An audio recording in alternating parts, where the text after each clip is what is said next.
जय हिंद दोस्तों, मैं दीपेंद्र स्वागत करता हूं आपका डीएमएन ऑनलाइन क्लासेज में। दोस्तों अपन पीछे वाली क्लास में बात कर रहे थे डायरेक्टिव प्रिंसिपल्स की, नीति निर्देशक तत्वों की अपन जो है वो बात कर रहे थे। और इसके अलावा अपन जो स्टेट जीके में जो अपन पार्ट पढ़ रहे थे वो पढ़ रहे थे ओडिशा स्टेट के बारे में। तो अब अपन आगे स्टार्ट करते हैं आज की क्लास में। और अब अपन जो है डायरेक्टिव प्रिंसिपल्स में अपन ने लास्ट जो आर्टिकल पढ़ा था वो अपन ने पढ़ा था आर्टिकल 45। कौन सा आर्टिकल पढ़ा था अपन ने लास्ट? अपन ने लास्ट पढ़ा था आर्टिकल 45 जो है वो अपन ने लास्ट पढ़ा था। अब अपन नेक्स्ट आर्टिकल जो है दोस्तों वो स्टार्ट करते हैं। और नेक्स्ट आर्टिकल जो है दोस्तों वो है आर्टिकल 46। कौन सा आर्टिकल है दोस्तों? आर्टिकल 46। अब अपन नेक्स्ट स्टार्ट करते हैं आर्टिकल 46। तो देखो दोस्तों, आर्टिकल 46 क्या कहता है कि स्टेट जो होगा, राज्य जो होगा वो SC ST, ठीक है, और जो कमजोर वर्ग होगा यानी जो वीकर सेक्शन होगा, ठीक है, राज्य जो होगा वो SC ST और जो वीकर सेक्शन है इसको प्रोटेक्ट करेगा, इनकी रक्षा करेगा, ठीक है। किससे? इसकी इनकी रक्षा करेगा सामाजिक अन्याय से, यानी सोशल इनजस्टिस। किससे रक्षा करेगा? सामाजिक अन्याय से और एक्सप्लॉयटेशन से और शोषण से। ठीक है दोस्तों, रह जाएगा ध्यान अच्छे से कि आर्टिकल 46 क्या कहता है कि राज्य जो है वो प्रोटेक्ट करेगा SC ST और वीकर सेक्शन को, एक तो किससे? सामाजिक अन्याय से, ठीक है, सोशल इनजस्टिस से, और एक किससे? शोषण से। रह जाएगा ध्यान, state will protect SC ST and weaker section from social injustice and exploitation. राज्य जो होगा वो सुरक्षित करेगा, इनकी रक्षा करेगा SC ST और कमजोर वर्ग की सामाजिक अन्याय और आर्थिक शोषण से। रह जाएगा दोस्तों ध्यान। उसके बाद अपन आगे बढ़ते हैं, अगले आर्टिकल पर आते हैं। अगला जो आर्टिकल है दोस्तों वो है आर्टिकल 47। कौन सा आर्टिकल है? आर्टिकल 47, ठीक है। आर्टिकल 47 ये कहता है कि भाई जो नशीली दवाएं हैं, नशीली दवाएं यानी ड्रग्स, ठीक है ना, नशीली दवाएं जो हैं वो, और इसके अलावा मदिरा जो है यानी लिकर वाइन, इस पे क्या लगाया जाएगा? प्रतिबंध लगाया जाए, इनके ऊपर बैन लगाया जाए। रह जाएगा ध्यान, गांधी जी भी कहते थे कि भाई मदिरा जो है उस पर प्रतिबंध लगाया जाना चाहिए, ठीक है। तो आर्टिकल 47 ये कहता है कि नशीली जो दवाएं हैं, ठीक है, और मदिरा जो है इसके ऊपर क्या लगाई जाए? रोक लगाई जाए। अच्छे से ध्यान रह जाएगा। आर्टिकल 46 ने क्या बोला? आर्टिकल 46 ने बोला कि राज्य SC ST और कमजोर वर्ग जो है इनकी सुरक्षा करेगा सामाजिक अन्याय और शोषण से। और आर्टिकल 47 कहता है कि नशीली दवाएं और मदिरा जो है इन पे क्या लगाई जाएगी? रोक लगाई जाएगी। जो ड्रग्स हैं और इसके अलावा लिकर जो है उस पर क्या लगाई जाएगी? रोक लगाई जाएगी। रह जाएगा ध्यान। अब अपन इससे आगे बढ़ते हैं। तो अपन आर्टिकल 47 तक देख चुके हैं। कौन से आर्टिकल तक देख चुके हैं अपन? आर्टिकल 47 तक अपन देख चुके हैं। अब अपन इससे आगे बढ़ते हैं दोस्तों। अगला जो आर्टिकल अपने सामने आता है वो आर्टिकल आएगा आर्टिकल 48। कौन सा आर्टिकल आएगा? आर्टिकल 48 अपने सामने आता है, ठीक है। आर्टिकल 48 में कहा गया है कि गाय जो है, गाय, बछड़ा और जो ये अपन बोलते हैं कि जो दुधारू पशु जो होते हैं, ठीक है, इनकी बलि पर क्या लगाई जाएगी? रोक लगाई जाएगी, ठीक है। इनकी बलि पर क्या लगाई जाएगी? रोक, यानी इनके काटने पर क्या लगाई जाएगी? रोक लगाई जाएगी, ठीक है। यानी गाय जो है उसको काटने पर रोक लगाई जाएगी। किस आर्टिकल के तहत ऐसी बात कही गई है? तो आर्टिकल 48 के तहत राज्य के नीति निर्देशक तत्व जो है, directive principles of state policy जो है, उनमें ये कहा गया है कि गाय, बछड़ा और अन्य जो दुधारू पशु है इनकी जो स्लॉटरिंग होती है, ठीक है ना, इनको जो काटा जाता है इसके ऊपर क्या लगाई जाएगी? रोक लगाई जाएगी। ये अच्छे से आपको ध्यान रखना है, गाय को काटने पर रोक लगाई जाएगी। किस आर्टिकल के तहत? है ना, काउज और जो क्लेव्स जो हैं इनकी स्लॉटरिंग पर रोक लगाई जाएगी। किस आर्टिकल के तहत? तो आप कौन सा आर्टिकल बताओगे? आप कहोगे आर्टिकल 48 के तहत इनके ऊपर क्या लगाई जाएगी? रोक लगाई जाएगी। अच्छे से ध्यान रह जाएगी ना ये बात, इसको अच्छे से ध्यान रखना। आर्टिकल 48 ये कहता है कि भाई गाय, बछड़ा और दुधारू पशु हैं, जो दूध देने वाले पशु जो हैं, उनकी बलि पे क्या लगाई जाएगी, रोक लगाई जाएगी। अच्छे से ध्यान रह जाएगा।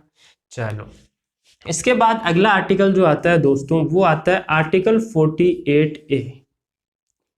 कौन सा आर्टिकल आता है, आर्टिकल 48A। ठीक है, आर्टिकल 48 में कहा गया है कि पर्यावरण जो है इसका संरक्षण व संवर्धन किया जाएगा। पर्यावरण का क्या किया जाएगा, संरक्षण व संवर्धन किया जाएगा। इसके अलावा वन तथा वन्य जीवों की क्या की जाएगी, रक्षा की जाएगी। ठीक है, अच्छे से ध्यान रखना है। आर्टिकल 48 ये कहता है कि पर्यावरण जो है, इन्वायरमेंट जो है, ठीक है ना, इसका क्या किया जाएगा, इसका कंजर्वेशन किया जाएगा, इसका इंप्रूवमेंट किया जाएगा। पर्यावरण का क्या किया जाएगा, इन्वायरमेंट का क्या किया जाएगा, कंजर्वेशन किया जाएगा, संरक्षण किया जाएगा और इसका संवर्धन यानी इसमें इंप्रूवमेंट जो है वो किया जाएगा। तो पर्यावरण का संरक्षण और संवर्धन किस आर्टिकल में कहा गया है, तो आप क्या कहोगे, आर्टिकल 48 में 48A के अंदर ये बात कही गई है। रह जाएगा ध्यान अच्छे से कि आर्टिकल 48 ये कहता है कि पर्यावरण का क्या किया जाएगा, इन्वायरमेंट का क्या किया जाएगा, संरक्षण और संवर्धन जो है वो किया जाएगा। साथ में आर्टिकल 48 ने क्या कहा है कि वन तथा वन्य जीवों की, फॉरेस्ट और जो वाइल्ड लाइफ है, इनकी क्या की जाएगी, रक्षा की जाएगी। ठीक है, अच्छे से ध्यान रह जाएगा कि state will protect environment and improvement in environment and safeguarding forest and wildlife. ठीक है, यहाँ पे इनकी सेफ गार्डिंग की जाएगी, किसकी, फॉरेस्ट की और वाइल्ड लाइफ की, वन और वन्य जीवों की क्या की जाएगी, रक्षा की जाएगी। रह जाएगा ध्यान अच्छे से। ठीक है, इसके अलावा देखो एक चीज ध्यान रखनी है, वन्य जीव सुरक्षा अधिनियम, बहुत बार ये एग्जाम में पूछा जाता है। ठीक है, वन्य जीव सुरक्षा अधिनियम यानी आप बोलोगे wild life protection act. Wild life protection act जो है, वन्य जीव सुरक्षा अधिनियम जो है वो कब बना था, बहुत बार एग्जाम में ये पूछा गया है कि वन्य जीव सुरक्षा अधिनियम कब बना था, तो आप कहोगे कि 1972 के अंदर ये बनाया गया था। कब बनाया गया था, 1972 में।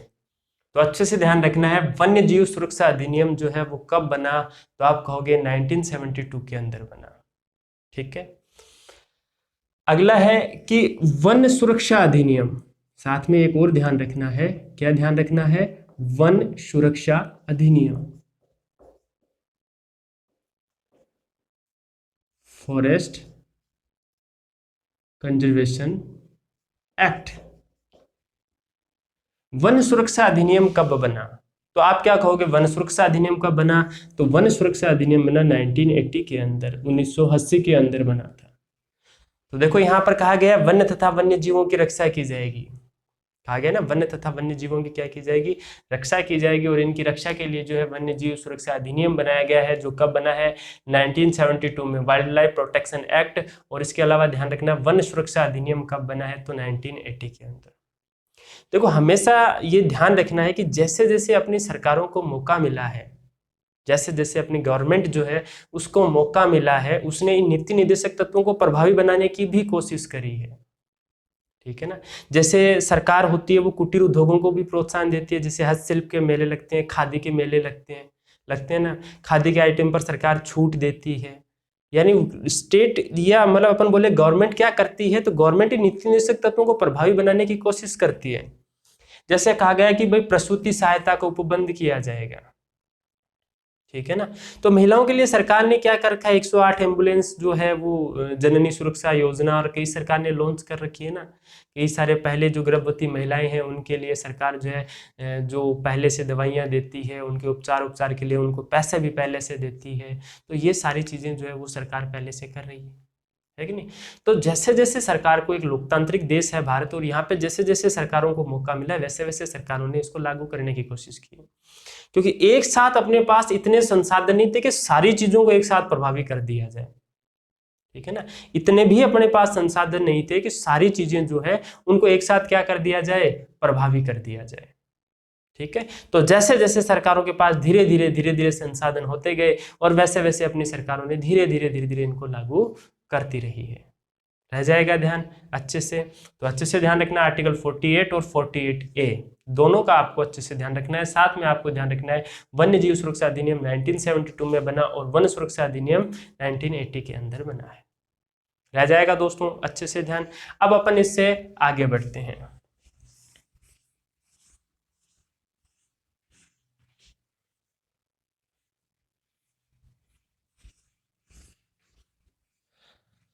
अगला अपन जिस आर्टिकल पर आते हैं दोस्तों, वो आर्टिकल है आर्टिकल 49। कौन सा आर्टिकल है दोस्तों, आर्टिकल 49।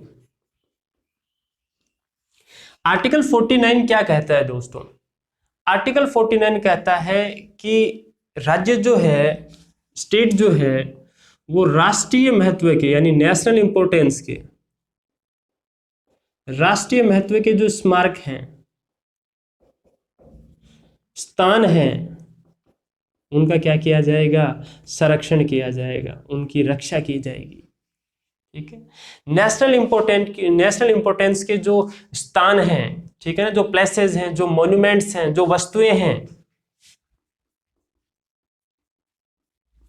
ठीक है, इनका क्या किया जाएगा, संरक्षण किया जाएगा। स्टेट जो है वो प्रोटेक्ट करेगा कि नेशनल इंपोर्टेंस के जो मॉन्यूमेंट्स हैं, जो प्लेसेस हैं, उनकी अच्छे से ध्यान रख जाएगा, रखना आप लोगों को कि राष्ट्रीय महत्व के स्थान व स्मारकों का संरक्षण किया जाएगा राज्य के द्वारा। किस अनुच्छेद के तहत, किस आर्टिकल के तहत, तो आप क्या कहोगे, आर्टिकल जो 49 है उसके तहत। रह जाएगा ध्यान अच्छे से। तो ये अपना कौन सा आर्टिकल था, आर्टिकल 49। नेशनल इंपोर्टेंस के मॉन्यूमेंट्स और प्लेसेस हैं, इनका यहाँ पे क्या किया जाएगा, प्रोटेक्शन किया जाएगा, इनकी रक्षा जो है वो की जाएगी।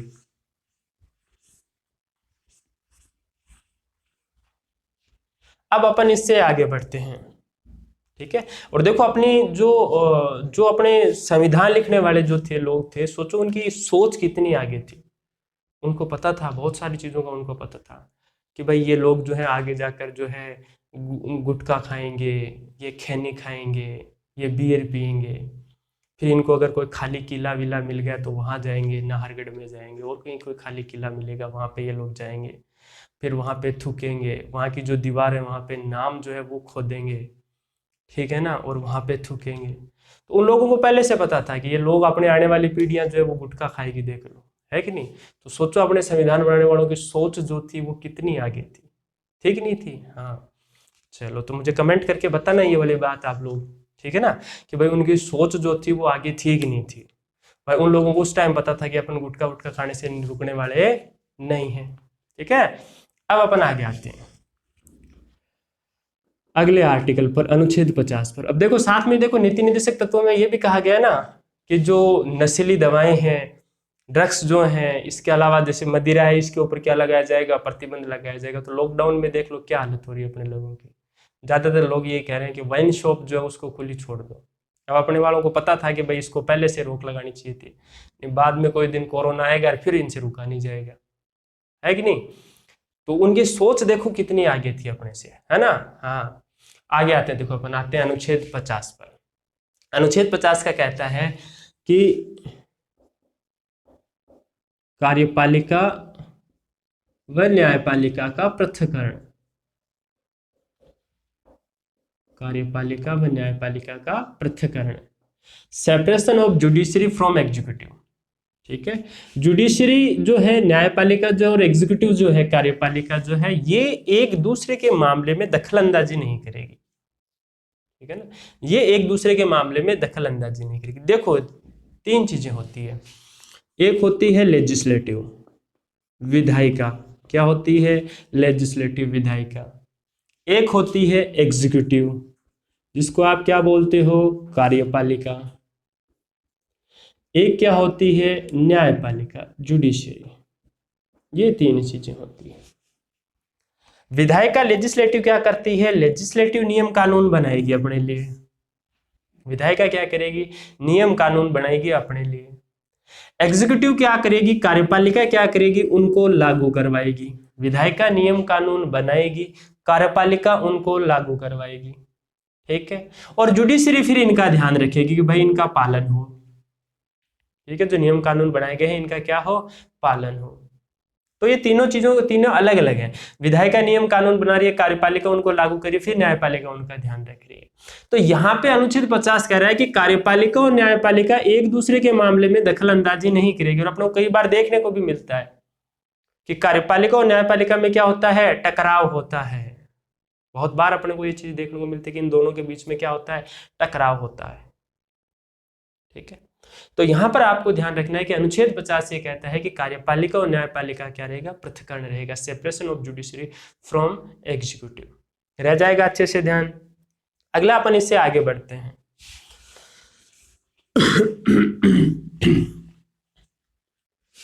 आगे अपन आते हैं तो अपने सामने जो आर्टिकल आएगा वो आएगा आर्टिकल 51। कौन सा आर्टिकल आएगा दोस्तों? आर्टिकल 51 बहुत ही अच्छा आर्टिकल है और बहुत बार एग्जाम के अंदर पूछा गया है। ठीक है, बहुत बार जो है एग्जाम के अंदर ये आर्टिकल पूछा गया। आर्टिकल 51, आर्टिकल 51 जो है वो भारत की विदेश नीति से संबंधित है।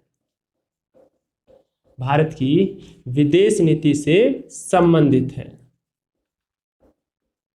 Related to Indian foreign policy, Bharat की जो विदेश नीति है, फॉरेन पॉलिसी है, उससे रिलेटेड कौन सा आर्टिकल है? तो कौन सा आर्टिकल है?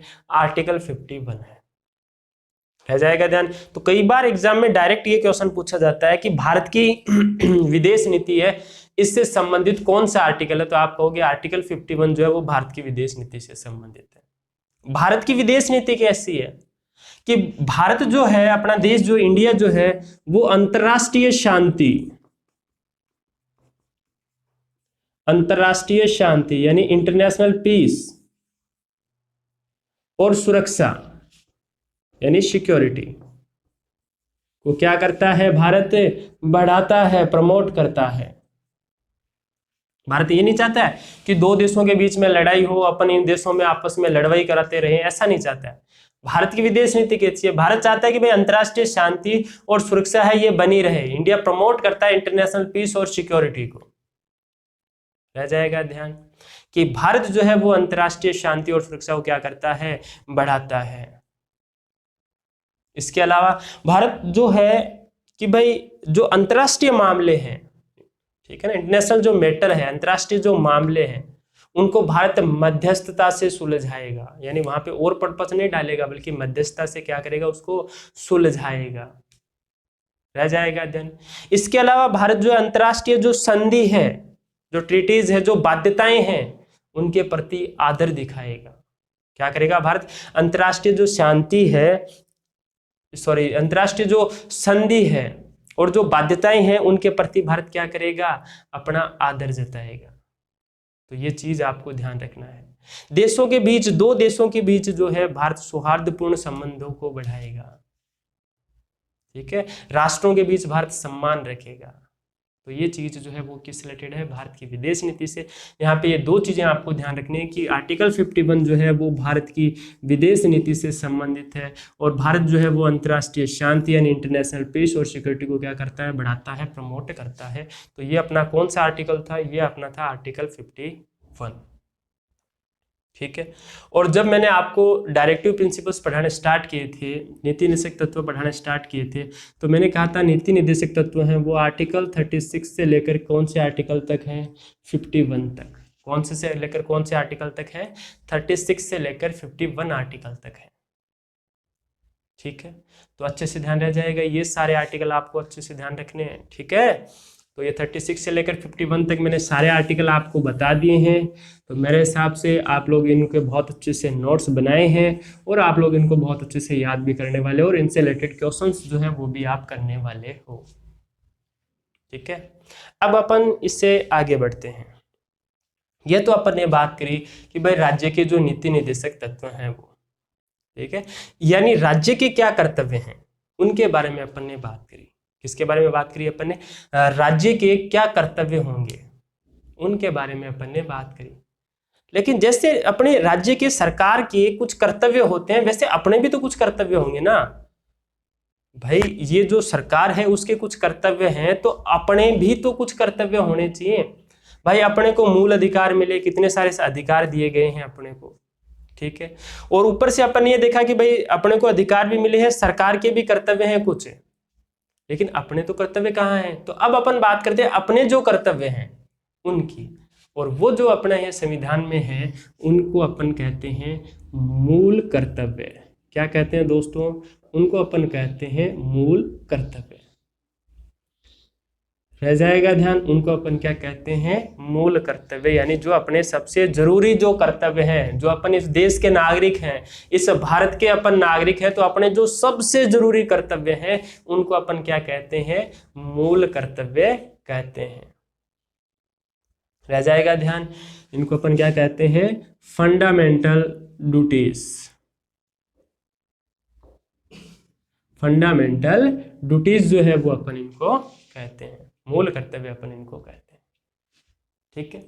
अब मूल कर्तव्य जो है दोस्तों, ये आपने एक नाम सुना है मूल अधिकार पहले, जिनके बारे में अपन ने बहुत अच्छे से विस्तृत अपन ने चर्चा करी है, उनसे संबंधित ही है, ठीक है ना। मूल अधिकार से संबंधित ही है मूल कर्तव्य। दोनों एक दूसरे अविभाज्य नहीं, अलग होने वाले नहीं है, ठीक है। अब अपने को क्या किए गए? मूल अधिकार तो दिए गए, संविधान निर्माता जो थे उन्होंने अपने को मूल अधिकार तो दिए, लेकिन संविधान निर्माताओं ने ये आवश्यक नहीं समझा कि अपने संविधान में क्या होने चाहिए? मूल कर्तव्य।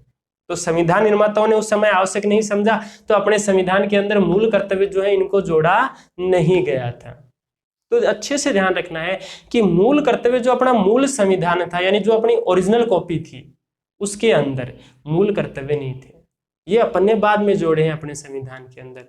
तो अच्छे से ध्यान रखिए, रह जाएगा आपको बहुत बार ये क्वेश्चन आया है कि निम्न में से कौन सा संविधान का आधारिक भाग नहीं है, यानी मूल संविधान का भाग नहीं है। वहां पे आपको नागरिकता दे देगा, मूल अधिकार दे देगा, नीति निर्देशक तत्व दे देगा, और साथ में क्या दे देगा? मूल कर्तव्य। तो आपको ध्यान रखना है मूल कर्तव्य मूल संविधान का भाग तो नहीं था। जब इंदिरा गांधी की सरकार बनी, तो इंदिरा गांधी सरकार ने आपातकाल के समय ये महसूस किया कि भाई अपन ने लोगों को इतने सारे अधिकार दिए हैं, राज्य के भी कुछ कर्तव्य हैं, तो ये जो इस देश के जो लोग हैं उनके भी उस देश के प्रति कुछ कर्तव्य होने चाहिए, उनके भी इस देश के प्रति कुछ ड्यूटीज होनी चाहिए। तो उनको ये लगा कि ये आवश्यक है कि भारतीय संविधान में क्या हो? मूल कर्तव्य हो। भारतीय संविधान में क्या हो? मूल कर्तव्य हो। तो उसके लिए इन्होंने क्या किया? एक समिति बनाई, एक कमेटी बनाई, और वो जो कमेटी बनाई गई उस कमेटी का नाम था सरदार स्वर्ण सिंह समिति। सरदार स्वर्ण सिंह समिति।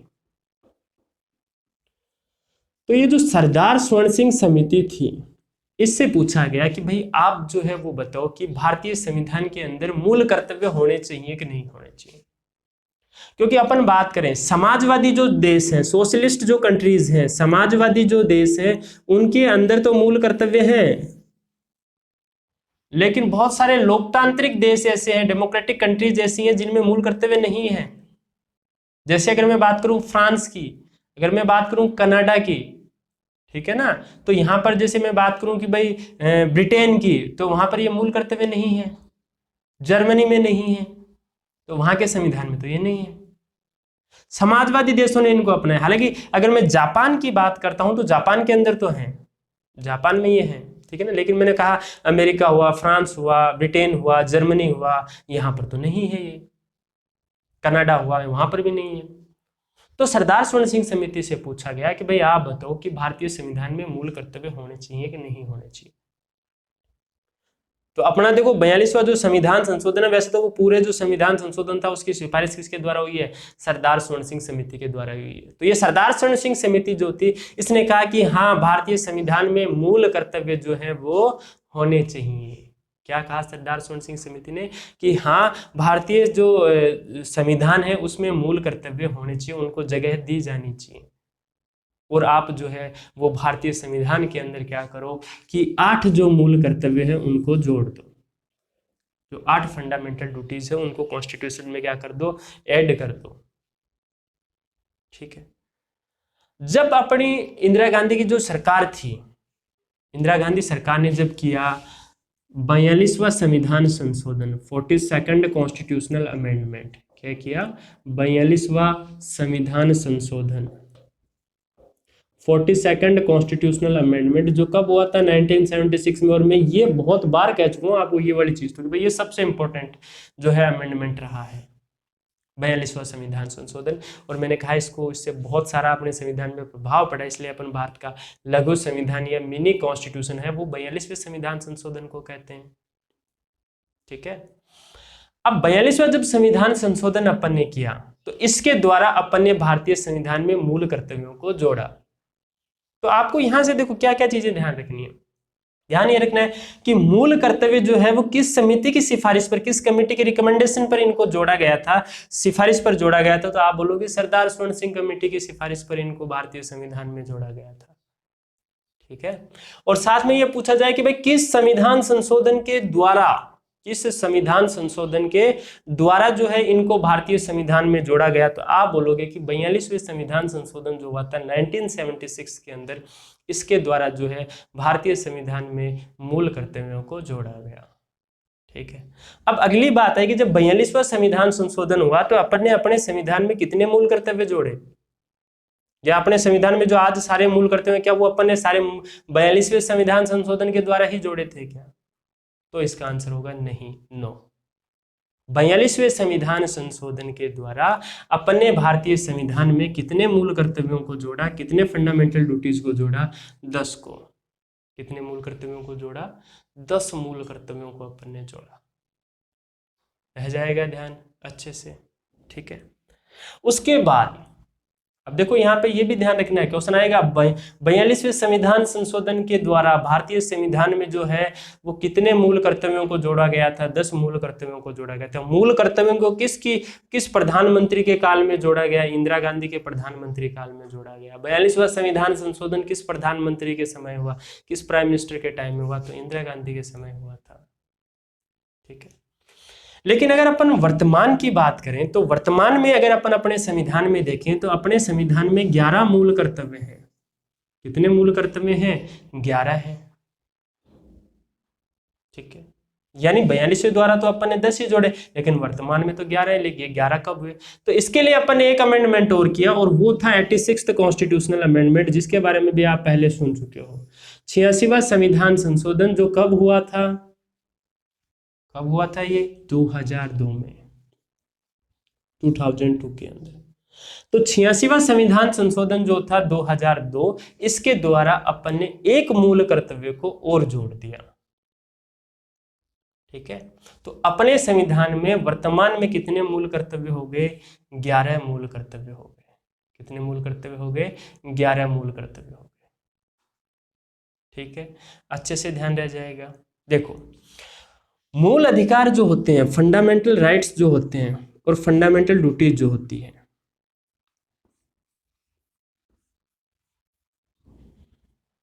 मूल अधिकार जो हैं वो आपको पता है भारत के लोगों को भी मिले हुए हैं, और इनमें से कुछ ऐसे जो हैं वो विदेशियों को भी मिले हुए हैं, फॉरेनर्स को भी मिले हुए हैं। लेकिन मूल कर्तव्य जो हैं वो सिर्फ किसके लिए हैं, अपने भारत के लोगों के लिए है।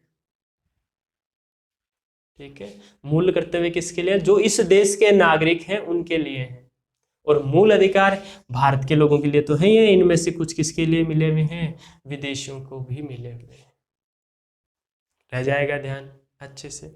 मूल कर्तव्य जब संविधान में जोड़े गए तो उस टाइम भी इनकी आलोचना हुई, इनको भी क्रिटिसाइज किया गया। अब इनकी आलोचना क्यों हुई, कुछ लोगों ने कहा कि भाई संविधान निर्माता जो है उनको भी पता था कि भाई लोगों के कर्तव्य होने चाहिए, लेकिन उन्होंने इसको जरूरी नहीं समझा, तो इसको जोड़ने की जरूरत क्या है, उन लोगों को भी जरूरी नहीं लगा, हमें भी जरूरी नहीं लग रहा, क्यों जोड़ रहे हो। तो इंदिरा गांधी सरकार ने कहा कि भाई ये तो एक संविधान निर्माताओं से एक बहुत बड़ी चूक हुई थी, एक बहुत बड़ी गलती हुई थी, जिसको हम सुधार रहे हैं, और भारतीय संविधान में क्या जोड़ रहे हैं, मूल कर्तव्य जोड़ रहे हैं। दूसरा, इनकी आलोचना होती है कि भाई ये अस्पष्ट हैं, बहुअर्थी हैं, इनके बहुत सारे अर्थ निकलते हैं एक चीज में, इनमें कई कई चीजें उनके बहुत सारे अर्थ निकल रहे हैं। तो ये लोगों के लिए अस्पष्ट है, बहुअर्थी है, लोगों की समझ से परे है। आम आदमी को तो इनकी भाषा नहीं समझ में आ रही है, और अपन पढ़ेंगे तो वास्तव में अपने को ऐसा लगे कि भाई मूल कर्तव्य जो है इनकी भाषा थोड़ी अटपटी सी है, एक आम आदमी की समझ से बाहर है। तो देखो ये बात सही है कि भाई हाँ, एक क्या है कि भाई जैसे भारतीय संविधान में तो वकीलों का प्रभुत्व था, तो अपन ने क्या किया, संविधान सभा में वकीलों का प्रभुत्व था, इसलिए अपन ने भारतीय संविधान सभा को वकीलों का स्वर्ग कहा, या संविधान को वकीलों का स्वर्ग कहा है कि भाई ज्यादातर वकील थे, उन्होंने ऐसी लैंग्वेज यूज ली कि आम आदमी के समझ में जल्दी से समझ ही नहीं आती ये सारी चीजें। तो ये चीजें तो अपन ने बहुत बाद में जोड़ी, तो इनको तो अपन एक साधारण भाषा में लिख सकते थे, लेकिन साधारण भाषा में इनको नहीं लिखा गया। तो एक तो इसलिए भी इनकी आलोचना होती है। आलोचना इसलिए भी इनकी होती है कि भाई इनमें बहुत सारी चीजें नहीं है।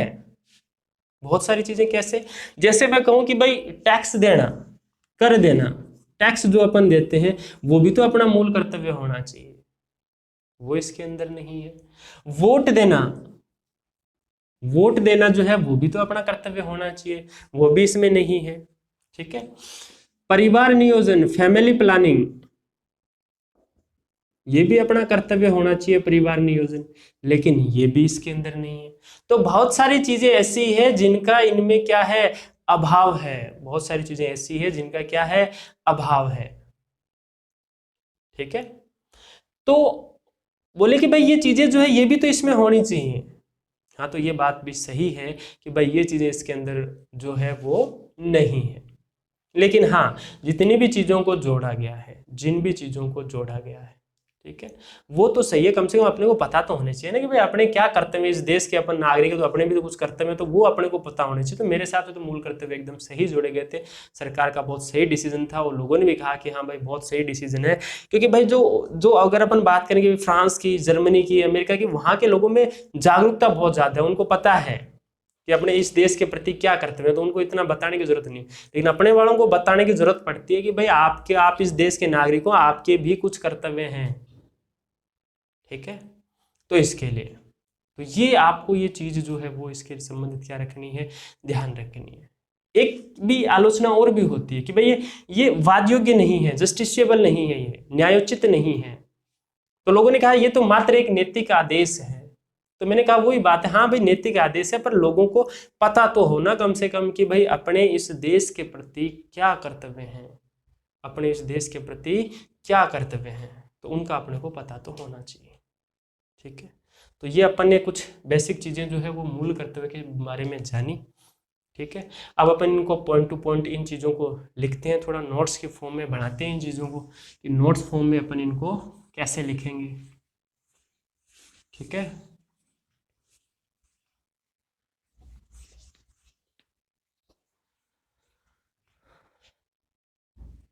तो सबसे पहली चीज तो आती है कि ये भारतीय संविधान के कौन से भाग में है, भारतीय संविधान के कौन से भाग में है। तो यहाँ पे देखो, अब ये गलती आप मत कर देना जो बहुत बार स्टूडेंट्स कर देते हैं। वो क्या करते हैं, ऐसे याद रखते हैं कि भाई पहले में संघ उसका क्षेत्र, दूसरे में नागरिकता, तीसरे में मूल अधिकार, चौथे में नीति निर्देशक तत्व, और पांचवें में क्या आ गया, मूल कर्तव्य आ गए। लेकिन ये भाग 5 में नहीं है, यहाँ पे अच्छे से ध्यान रखना है ये किस भाग में है, भाग 4A के अंदर। इसमें है भाग 4A के अंदर है, रह जाएगा ध्यान। अगला है कि भाई इनसे रिलेटेड, देखो ये मैं अब वापस से कह देता हूँ, ये चीज बहुत इंपॉर्टेंट है, इसमें गलती मत कर देना, इसको अच्छे से ध्यान रखना है। मूल कर्तव्य भारतीय संविधान के कौन से भाग में है, तो आप क्या होगे, भाग 4A के अंदर है। ठीक है, अगला है कि मूल कर्तव्य जो है कौन से अनुच्छेद में है, या कौन से कौन से अनुच्छेद तक है। तो ये एक ही आर्टिकल के अंदर बताए गए हैं, और वो है आर्टिकल 51A। कौन से आर्टिकल में बताए गए हैं, आर्टिकल 51A के अंदर। अगला है भाई इनका स्रोत क्या है, भाई अपन ये किस देश से लिए हैं, तो ये अपने पूर्व सोवियत संघ रूस से लिए, यूएसएसआर से लिए हैं। पूर्व सोवियत संघ जो रूस है वहां से अपन ने इनको लिया है। ठीक है, अगला है कि क्या ये वाद योग्य है, क्या ये जस्टिसिएबल है, क्या ये जस्टिसिएबल है, क्या ये वाद योग्य है। तो आप कहोगे नहीं, ये वाद योग्य नहीं है, ये वाद योग्य नहीं।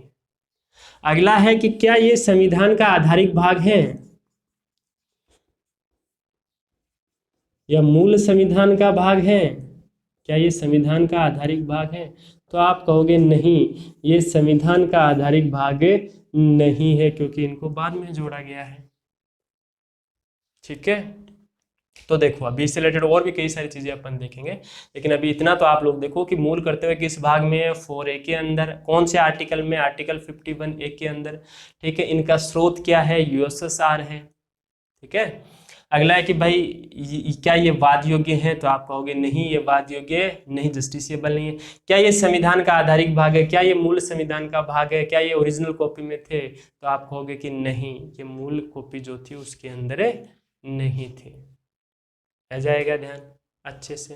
ठीक है, अब आज के लिए अपना जो कॉन्स्टिट्यूशन वाला जो पार्ट है, इसमें तो इतना बहुत है आप लोगों के लिए मेरे हिसाब से। ठीक है, तो इसको बहुत अच्छे से आप लोगों को याद करना है। ठीक है, अब अपन इससे आगे बढ़ते हैं।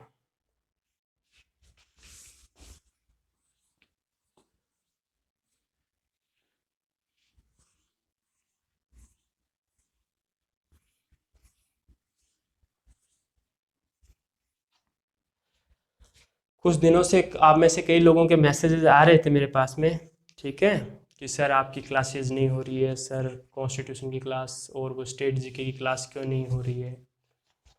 तो क्लासेस तो आपका जब तक रिस्पांस बहुत अच्छा नहीं आएगा ना, तब तक क्या होता है कि वो मन नहीं करता है वो चीज़ बताने का, वो चीज़ें कि भाई एक होता है कि भाई कुछ ओनली कुछ स्टूडेंट्स के लिए, अगर अपन जैसे देखो भी हम भी लॉकडाउन है और फिर हमने भी कैंसिल कर दिया घर जाना और यहाँ पे रहना कि चलो ठीक है कैसे भी अपन एडजस्ट करेंगे, एक फैमिली से दूर हैं, फिर आप लोगों को पढ़ा रहे हैं। ठीक है, और इस टाइम में कि भाई बहुत सारी अचानक से लॉकडाउन होना, अपने पास में सारे संसाधन भी इतने सारे नहीं होते हैं कि भाई अपन सारी चीज़ें, अपने पास इंक भी हो, मार्कर भी हो, अपने पास बोर्ड भी हो, अपने पास कैमरा भी हो, अपने पास लाइट भी हो, सारी चीज़ें एकदम अचानक से सेट करना। तो आपको पता है कि वो किसके लिए, सिर्फ आप लोगों के लिए।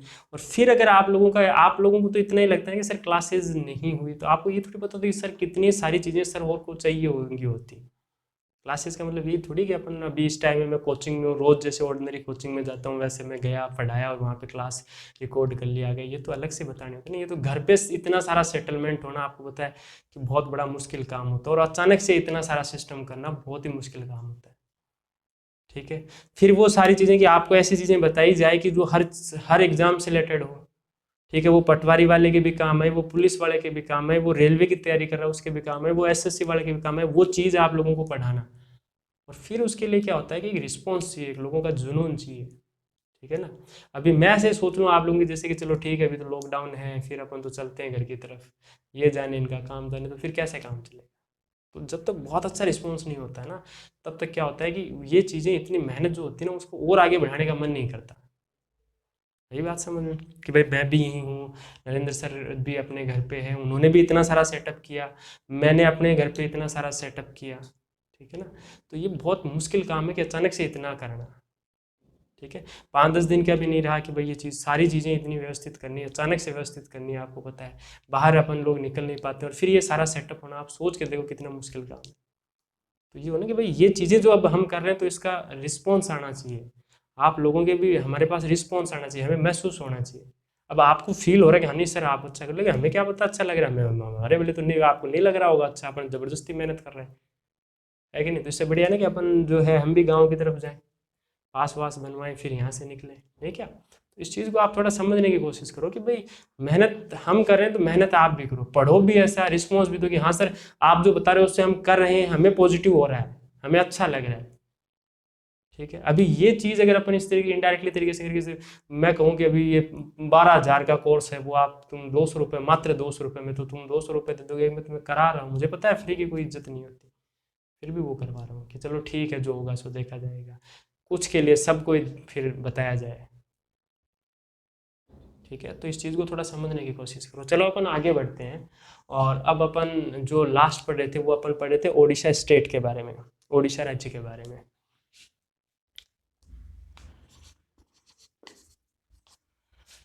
तो अपन बात कर रहे थे ओडिशा स्टेट के बारे में।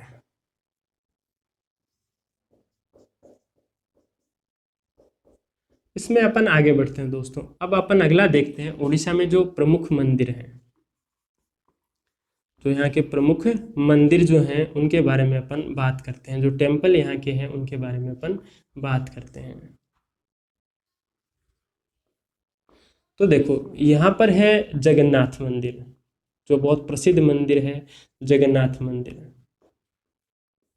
ठीक है, आपने सुना होगा पुरी का जगन्नाथ मंदिर, पुरी के जगन्नाथ टेम्पल। तो इस जगन्नाथ टेम्पल जो है इसको अच्छे से आपको ध्यान रखना है। जगन्नाथ टेम्पल जो है इसको अच्छे से ध्यान रखना आप लोगों को। और यहाँ की इसका ध्यान रखना, जगन्नाथ टेम्पल एक तो इसका ये ध्यान रखना कि इसका निर्माण किसने करवाया था, किसने बनवाया था। तो इसको बनवाया था दोस्तों अनंत वर्मन ने। किसने बनवाया था? अनंत वर्मन ने इसको बनवाया था। जगन्नाथ मंदिर जो है यहाँ पर प्रसिद्ध है यहाँ की रथ यात्रा। ठीक है ना, यहाँ की जो रथ यात्रा होती है, रथ जो निकलते हैं वहाँ पे, ठीक है ना, भगवान जगन्नाथ का निकलता है। ठीक है, बलभद्र जो है इनके भाई उनका निकलता है, इनकी बहन सुभद्रा जो है उनका रथ निकलता है। ठीक है ना, तो वो रथ यात्रा जो है वो बहुत प्रसिद्ध है यहाँ की। तो ध्यान रखना जगन्नाथ मंदिर जो है वो कहाँ पर है? उड़ीसा में। और जगन्नाथ मंदिर है, इसका निर्माण किसने कराया? अनंत वर्मन ने इसको बनवाया था। और यहाँ की क्या प्रसिद्ध है? रथ यात्रा। रह जाएगा ध्यान अच्छे से। दूसरा यहाँ पर आपको प्रमुख मंदिर में ध्यान रखना है, यहाँ पर है सूर्य मंदिर, सन टेम्पल। क्या है यहाँ पर? सूर्य मंदिर। और ये कहाँ पर है? कोणार्क में। Sun temple of Konark. ठीक है, कोणार्क का सूर्य मंदिर जो है वो कहाँ पर है? तो आपको ध्यान रखना कहाँ पर है? ओडिशा के अंदर। कोणार्क का सन टेम्पल ऑफ कोणार्क कहाँ पर है? तो आप कहाँ पे बताओगे? ओडिशा के अंदर। ये जो सूर्य मंदिर है इसका निर्माण किसने करवाया? तो इसका निर्माण करवाया नरसिम्हदेव ने। किसने करवाया था? नरसिम्हदेव ने। और ये किस डायनेस्टी से रिलेटेड है? तो गंग डायनेस्टी से रिलेटेड है। किससे रिलेटेड है? गंग डायनेस्टी से रिलेटेड है, गंग वंश से संबंधित है। तो कोणार्क का जो सूर्य मंदिर है इसका निर्माण जो है नरसिंहदेव ने करवाया था। और ये किस वंश से संबंधित है? जो गंग वंश है उससे संबंधित है। ठीक है, ध्यान रखना आपको कि 10 रुपए का जो नोट है, ठीक है ना, 10 रुपए का जो नोट है उसके ऊपर कौन सा मंदिर दिया गया है? तो आप कहोगे कोणार्क सूर्य मंदिर है। 10 रुपए के नोट पर जो है वो कौन सा मंदिर है? तो कौन सा मंदिर है? कोणार्क मंदिर है। अच्छे से ध्यान रह जाएगा 10 रुपए के नोट पे। अगला देखो यहाँ से एक और आपको ध्यान रखना है, एक यहाँ पर है लिंगराज मंदिर, लिंगराज टेम्पल। लिंगराज टेम्पल जो है वो कहाँ पर है? तो आप कहाँ पर बताओगे? ओडिशा के अंदर। तो मैंने 3 टेम्पल आपको बता दिए हैं कि भाई एक तो जगन्नाथ मंदिर जो अनंत वर्मन ने बनाया, यहाँ की रथ यात्रा प्रसिद्ध है। एक सूर्य मंदिर कोणार्क का सूर्य मंदिर सन टेम्पल जो नरसिंह देव ने बनाया, जो गंग डायनेस्टी से रिलेटेड है। और 10 रुपये की जो नोट होती है उसके ऊपर ये कोणार्क का सूर्य मंदिर दिया गया। इसके अलावा लिंगराज टेम्पल जो है ये भी कहाँ पर है? ओडिशा के अंदर है। ठीक है, रह जाएगा ध्यान। अगला अपन आगे बढ़ते हैं इससे। अगला है यहाँ के प्रमुख नृत्य, यहाँ के प्रमुख नृत्य, यहाँ के प्रमुख नृत्य, डांस। ठीक है, तो यहाँ का एक प्रमुख नृत्य है घूमरा नृत्य। कौन सा नृत्य प्रसिद्ध है? घूमरा नृत्य। ठीक है,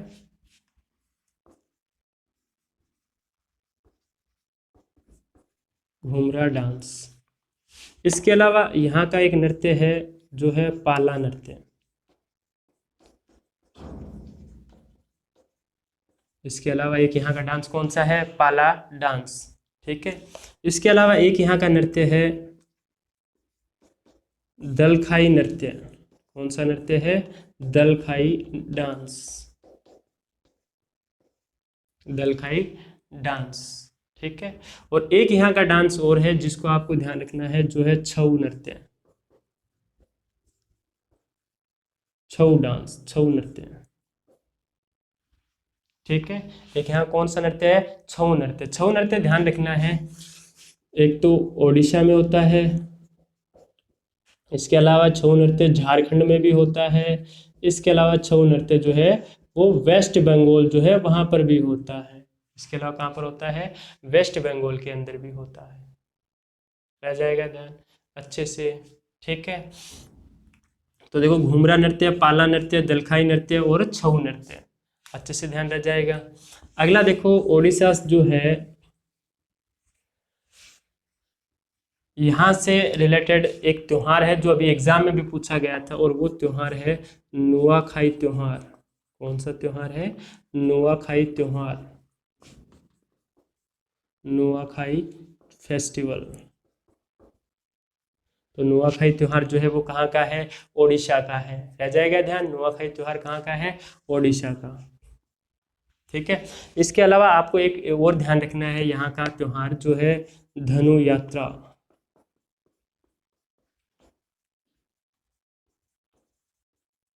धनु यात्रा कहाँ का त्योहार है? तो ओडिशा का, ये पूछा जा चुका है, ये ध्यान रखना है। नुआखाई त्योहार ओडिशा का है, और धनु यात्रा जो है वो कहाँ का फेस्टिवल है? तो कहाँ का फेस्टिवल है? ये ओडिशा का फेस्टिवल है। रह जाएगा ध्यान। अब देखो यहाँ से रिलेटेड, ओडिशा से रिलेटेड एक इंपॉर्टेंट चीज आपको और ध्यान रखना है, पाइका विद्रोह है।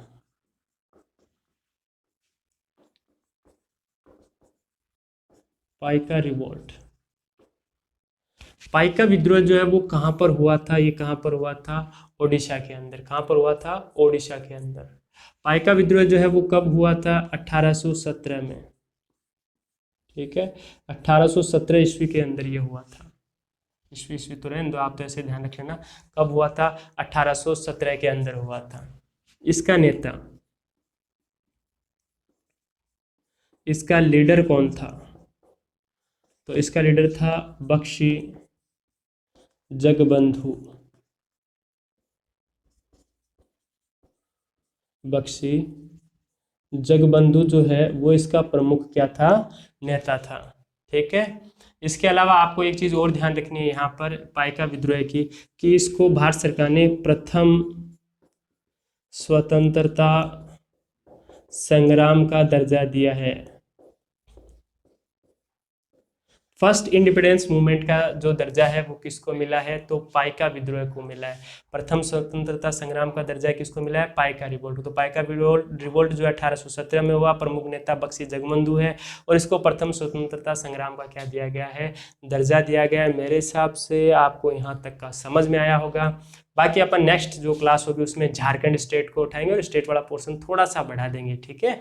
आज तो थोड़ा समय का अभाव रहा कि मैं कम में बता पाया, लेकिन नेक्स्ट जो क्लास होगी उसमें अपन झारखंड लेंगे और टाइम जो उसको थोड़ा सा बढ़ा देंगे, ठीक है। Thank you so much.